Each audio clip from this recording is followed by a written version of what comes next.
The idea behind a drill is not just so people are ready, but to also uncover any sort of gaps or glitches that an organization might have. And then that gives you the chance to put corrective actions in place, in a safe environment and at the pace you would like to. You're listening to the Employee Safety Podcast from Alert Media, a podcast for professionals responsible for the safety and well-being of their employees. Each episode features an interview with a leader in employee safety to discuss how to protect your employees from a wide array of threats, from severe weather to a global pandemic. Let's get into the show. Hello, and welcome to the Employee Safety Podcast, where we discuss insights and ideas for how to protect your most valuable asset, your people. I'm your host, Peter Steinfeld, and I'm joined today by Joanne Dankert, Senior Consultant at the National Safety Council, also known as the NSC. Joanne, how are you today? I'm doing well, Peter. How are you? Oh, fantastic. Thank you so much for being here. It's really great to have you on the show. And our focus today is on the National Safety Council's tips for emergency preparedness. But before we begin, just to give some context, can you tell our listeners about your background and your role at the National Safety Council? Sure. I'm a senior safety consultant with the National Safety Council. I've been here for about 15 years or so. My background as a safety practitioner for the past 30 years has been in lots of different industries, such as food, pharmaceuticals, electronics, and distribution. I'm also a certified safety professional. Wonderful. Well, just to set the context for our conversation a bit, National Preparedness Month is recognized by FEMA each September to promote family, business, and community disaster planning. And since we're fast approaching that and National Preparedness Month kicks off next week, we thought our listeners would find value in hearing some tips and guidance from the National Safety Council. So to get started, can you first tell us the key priorities and goals of the NSC? Sure. So as the National Safety Council, we're one of the leading advocates, if you will, around safety and health, whether we're talking about workplace, on the road, or in the community. We've been around since 1913. Occupational safety is our heritage. In 1954, the Congress chartered us under the Green Cross. So many people, if they are familiar with the Red Cross, they were chartered at the same time for emergency preparedness as well. We've stuck mostly to occupational safety on the roads, and then first aid, CPR, and AEDs. Currently, we have a Work to Zero program, which is looking at how technology can help in the workplace as far as reducing injuries and saving lives. We're also a player in distracted driving, and we look on our advocacy side of the house for work in fit for duty, and that encompasses fatigue in the workplace as well as medication use, whether that medication is over-the-counter, prescriptions, or what's now termed as recreational use, right? We've had a change.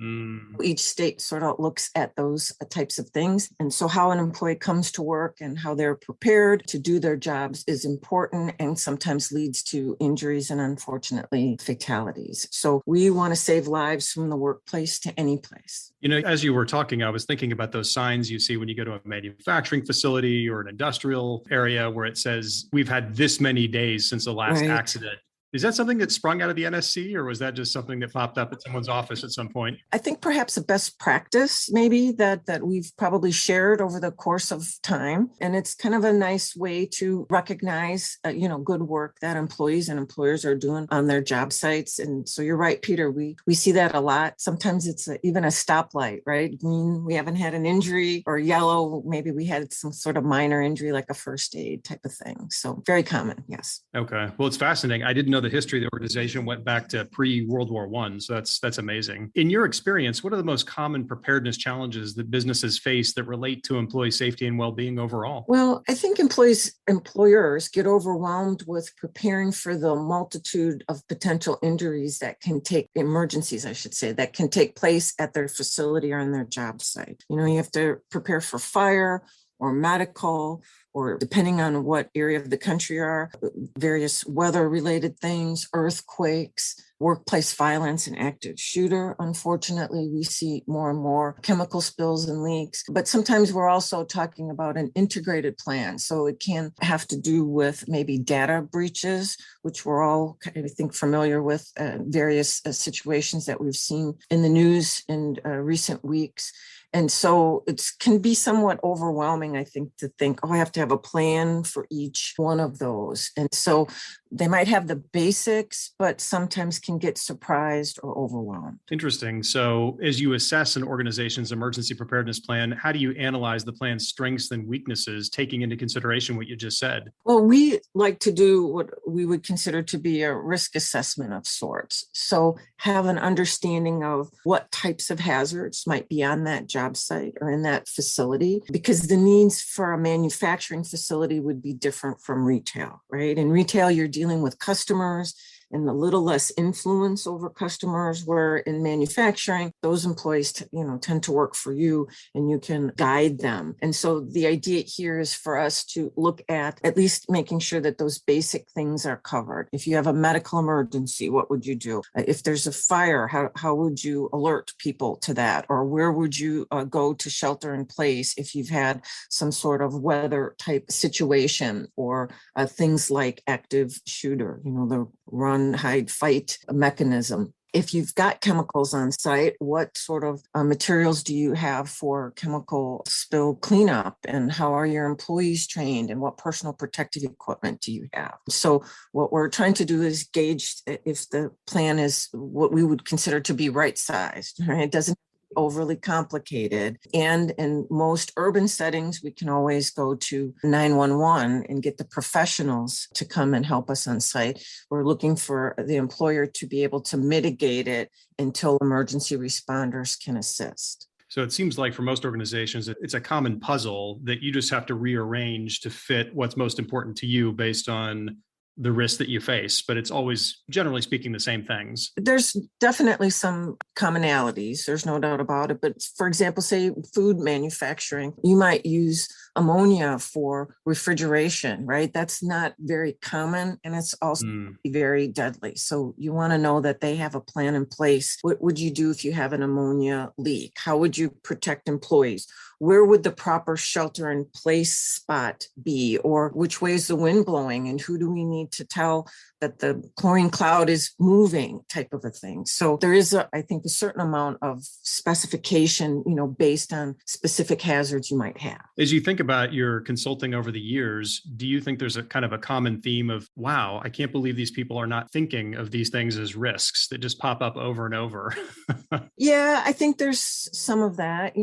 Our friends at OSHA have been here for 50 years now. And so some of these things that we're talking about are covered from a regulatory perspective, either through OSHA, the Environmental Protection Agency, the Department of Transportation, those three are kind of the big three. I do think smaller employers are strapped for resources, and you can sometimes have no issue, no problem, right? Oh, we've never had that happen. That must not be a concern. So I think they get caught off guard. That's interesting. No issue, no problem. That's a trap that we can often fall into. So that's something good to think about. Absolutely. Yeah. Well, many of our audience members are safety leaders at their organizations and are just constantly looking for ways to improve their emergency preparedness or crisis management plans in general. So I'd like to give you the floor now so you can offer some suggestions and advice. With that in mind, what are the most important lessons that our listeners can take back to their organizations to just overall strengthen their preparedness and response plans? Well, I think most locations, right, whether you're a construction site, retail, manufacturing, you can do that risk assessment yourself. It's the simple question, what can go wrong? So am I ready for the common things, like you mentioned, Peter? Medical emergencies, how would we respond to a fire if we need to evacuate, or even if one of our neighbors, a neighboring business, had a situation? Do we stay inside because of something that's going on their particular site? I think, as you mentioned earlier, the ability to have a physical drill, I kind of look at that like muscle memory. So, the physicality of practicing how do I get out of a building? Where do I muster so that people can take head count? And we know is pretty important. We've seen in this last year, because of COVID, less physical practice, right? We understand the concept of physical distancing, but I think we can still still accomplish that, through a meeting and just talking through with employees what to do if we have a tornado, or, if you're in that part of the country where there's an earthquake or medical emergency or fire, whether you use that as a 5-minute safety talk or a safety meeting. I think that idea of kind of micro drills quite frequently throughout the year are very valuable because, like you said, it's all about muscle memory. And it's not like every drill you do is going to actually happen in reality. But by going through the drills, when whatever does happen, you're much more likely not to freeze like a deer in the headlights because you've become comfortable responding. Absolutely. What I always say is when the fire alarm rings, nobody runs to the wall and looks at the evacuation map, right? We all want to sort of have that kind of embedded in our memory and, more than one way to exit the building or location. So you're absolutely right. The ability to talk about it, whether you take the time to physically drill, at least walk people through it. Lots of organizations use tabletop drills for more extensive situations like a chemical spill or a leak. You can't take the time per se to run a 2-hour drill, but you could have people in a conference room around a table and various information comes and the decision makers are there, right? Your leaders within your organization, and they get a chance to think on their feet, deal with various situations. And again, like you said, just practice to know. The idea behind a drill is not just so people are ready, but to also uncover any sort of gaps or glitches that an organization might have. And then that gives you the chance to put corrective actions in place, in a safe environment and at the pace you would like to. Maybe you decide, hey, we can't hear our fire alarm in all areas on the job site, and you have to have capital in order to expand that system. That takes a little bit of time, but at least it can be part of the planning that an organization does. You mentioned, if you don't mind me interrupting, you said something earlier that was pretty interesting, which is to include your neighbors. How much would you recommend as you think about these drills and these tabletop exercises to involve not just maybe local law enforcement and first responders, but also the people in the buildings, around your area? Oh, it's an excellent idea, Peter, because sometimes you might want to use their location as a sheltering location or vice versa, right? If something happens on their job site, or if you had a catastrophic failure, maybe you're going there to be able to call out for emergency assistance or things like that. So there's no doubt that your neighbors can, be helpful in the, reciprocating those types of things back and forth. We often see that, especially, in industrial parks where you have lots of smaller businesses that can help each other. So it's an excellent point and a great idea to not just make friends with your neighbor, but to understand the hazards that they have and what could cause problems for you and vice versa. Yeah, I remember years ago, I was working for an organization where our entire building was shut down. This is like a 30-story building because the basement flooded, and that's where all the power equipment was and everything. And it was 2 months before they got our building up and running again. But fortunately, we had a neighboring building and a kind of a sister company that allowed us to come over and take over all their conference rooms and use them to conduct business as usual. They let us set up networking, everything. And that would have been something really hard to do if we hadn't planned in advance. Sure. Well, and that's a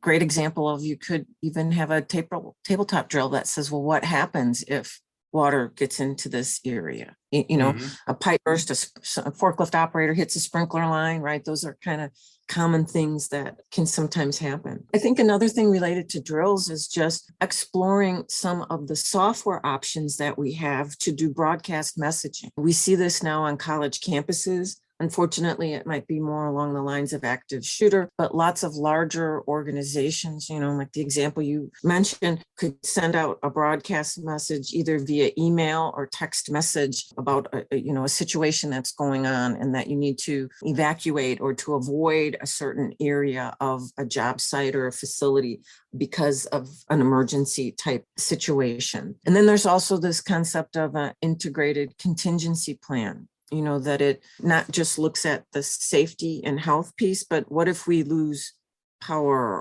or there's a data breach. Sometimes others within your organization, like your chief information officer or accounting or procurement might be involved. And so there's, I think, some power into, having these drills where multiple groups within the organization sort of work together to solve the issues that could go on. And again, practice, how does that work and what information and how do we communicate? And it can be, helpful in an emergency situation. Seeing that there is tremendous amounts of confusion during emergencies because things aren't going as normal, how important do you think communication is overall? Well, I think we could all agree that communication is key and multiple methods. It's common in many manufacturing sites to have a public address system, a PA system. People have often radios. A common practice that I see is an emergency channel. So you might have one channel that's, for maintenance calls or production calls or that type of a thing. What I see in an office setting is more along the lines of what I just described, is the ability to have a broadcast message to be able to communicate or to communicate in more than one vein. I know folks don't often like to give up their cell phone numbers, but that sort of group text that can get something out in a short amount of time or allow people to communicate quickly is important.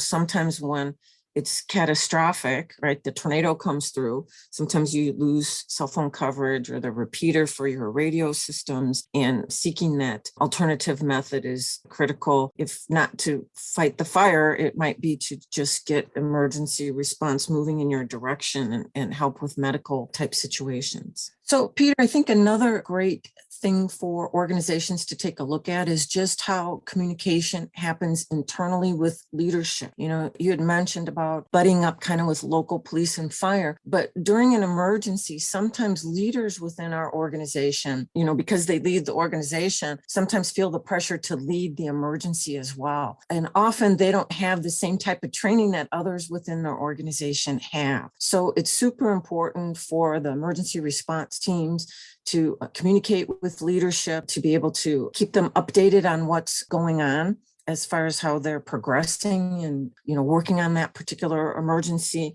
but also making sure that leaders can stay in a safe place and they have the information that they need in order to either communicate with police and fire or communicate with others within their organization. And I think the last piece to sort of just mention is that when the pros come on site, our police and fire, they also use an incident command system. And so whatever work that we're doing, to sort of stem the tide of the emergency now gets turned over to the experts, and they'll use their own incident command system to communicate among themselves and then to communicate with the organization. So our emergency responders would just sort of step back then and let the pros take over in that particular situation. And as you think about the concept of duty of care, which traditionally applied to people when they were actually on facility, now that's changed with COVID, with a lot of people working from home. So what are some of the things that organizations can do to help keep their people safe when they're working, but not at a company facility? Well,